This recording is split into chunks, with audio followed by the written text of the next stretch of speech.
দেখো, তো দুজনের যা যা খাবার দাবার সেটা তো এসেছে। আসার পরে মেয়েটা লজ্জায় শেষ হয়ে যাচ্ছে যে কীভাবে খাবে। কারণ বিরিয়ানিতে সাধারণত লেগ পিসটাই বেশিরভাগ ক্ষেত্রে থাকে, অন্য পিস খুব কম থাকে।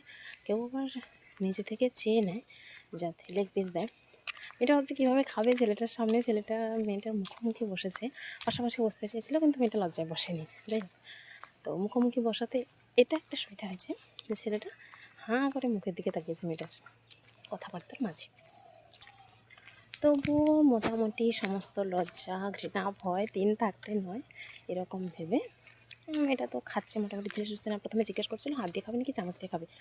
তো ছেলেটা বললো যে তোমার যেটা সুবিধা হয় তুমি সেরকম করো, যদি চামচ দিয়ে হয় চামচ দিয়ে খাও, হাত দিয়ে হলে হাত দিয়ে।